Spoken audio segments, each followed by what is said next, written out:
New Jersey کے attorney general کا امریکی صدر ٹرمپ کا ایگزیکٹو حکم نامہ عدالت میں چیلنج کرنے کا اعلان۔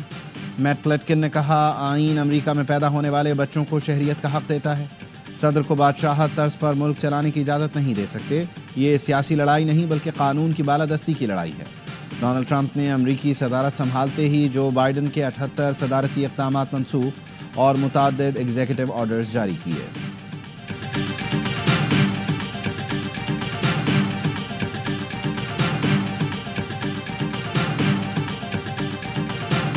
وزیر داخلہ محسن نقوی کی امریکی صدر ٹرمپ کی حلف برداری کے بعد کیپٹل ون ارینا آمد۔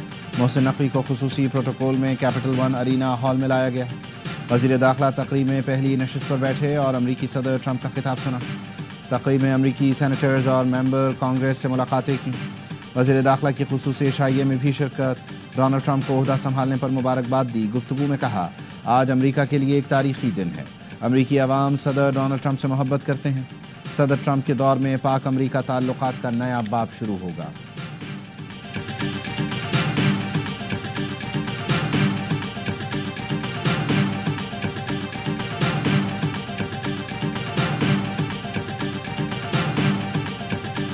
جوڈیشل کمیشن بنے گا تو مذاکرات ہوں گے۔ تحریک انصاف کا حکومت کو 7 دن کا ultimatum. Chairman P T I barrister Gohar نے کہا حکومت تحقیقاتی کمیشن بنانے کا عندیہ دے تو مذاکراتی کمیٹی کے اجلاس میں شرکت کریں گے۔ 9 مئی واقعات پر کمیشن بنانے پر کوئی قانونی قدغن نہیں۔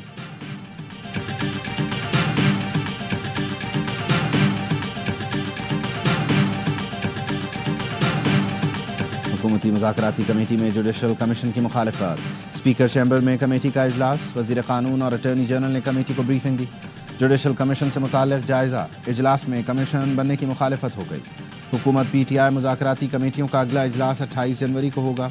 رانا ثناء اللہ نے بتایا آئندہ اجلاس میں تحریک انصاف کے مطالبات پر اپنا موقف پیش کر دیں گے۔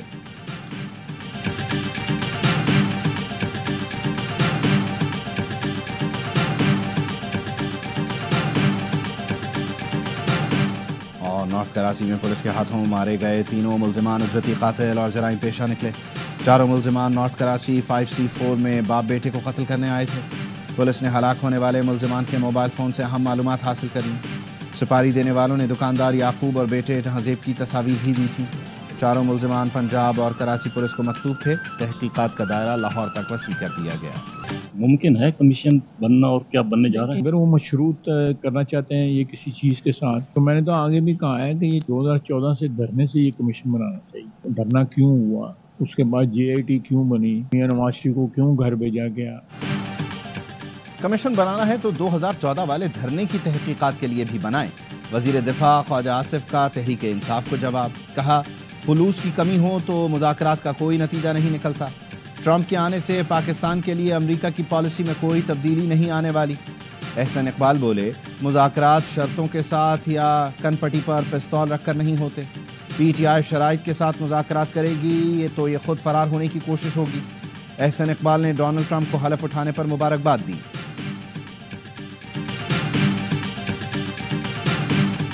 وزیر اعظم کی قومی اسمبلی آمد۔ اپوزیشن نے اجلاس چلنے نہ دیا۔ او کی آوازیں نکالیں، چور چور کے نعرے لگائے۔ Opposition leader Omar Ayub desk بجاتے رہے۔ پی ٹی آئی ارکان نے ایجنڈے کی کاپیاں پھاڑ دیں۔ ایوان میں کان پڑی آواز سنائی نہ دی۔ وزیر قانون کو ہیڈ فون لگا کر تقریر کرنا پڑی۔ اسپیکر کو اجلاس کل تک کے لیے ملتوی کرنا پڑا۔ اپوزیشن لیڈر عمر ایوب نے طنز کیا۔ آج ڈیسک بجا کر وزیر اعظم کا استقبال کیا۔ نواز شریف اور شہباز شریف سمجھتے ہیں ہر میچ فکس ہوگا۔ انہیں نہیں معلوم پارلیمنٹ میں اپوزیشن سیسا پلائی دیوار کی طرح کھڑی ہے۔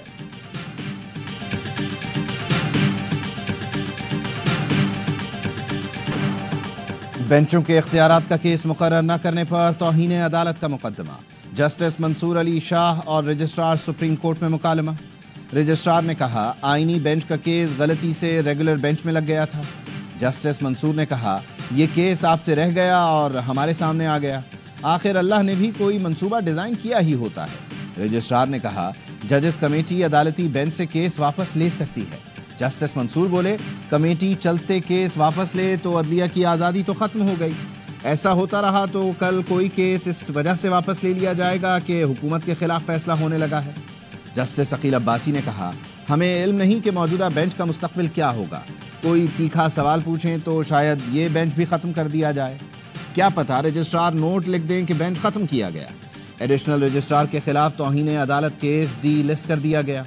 D listing notice registrar office نے جاری کیا. کیس ڈی لسٹ ہونے کے بعد کل سپریم کورٹ میں کیس کی سماعت نہیں ہو سکے گی. سپریم کورٹ نے ایڈیشنل رجسٹرار نذر عباس کو عہدے سے ہٹا دیا. اعلامیے کے مطابق نذر عباس سنگین غلطی کے مرتکب ہوئے.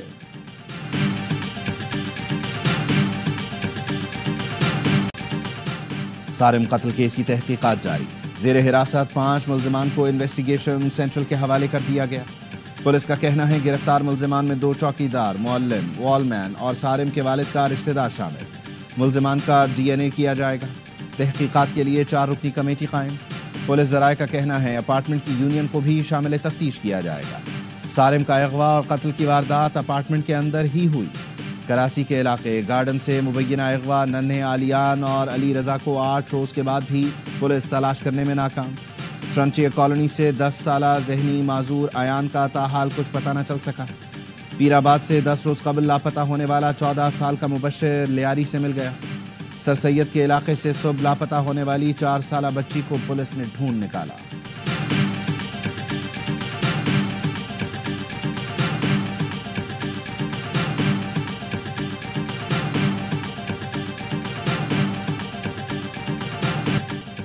ڈونلڈ ٹرمپ نے امریکی صدارت سنبھالتے ہی کیپٹل ہل حملے کے سزا یافتہ 1600 افراد کو معافی دے دی.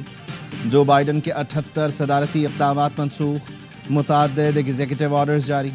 پیرس ماحولیاتی معاہدے اور عالمی ادارہ صحت سے علیحدگی. وفاقی ملازمتوں پر بھرتیاں منجمد کرنے کے حکم نامے پر دستخط کیے. مصنوعی ذہانت پالیسی سے متعلق بائیڈن کا ایگزیکٹو آرڈر اور 2030 تک الیکٹرک کاروں کی فروخت کا ہدف 50% کرنے کا حکم بھی منسوخ کر دیا. مارکو روبیو امریکہ کے نئے وزیر خارجہ بن گئے. نائب امریکی صدر جے ڈی وینس نے ان سے حلف لیا، جس کے بعد وہ ٹرمپ کابینہ کے پہلے رکن بن گئے.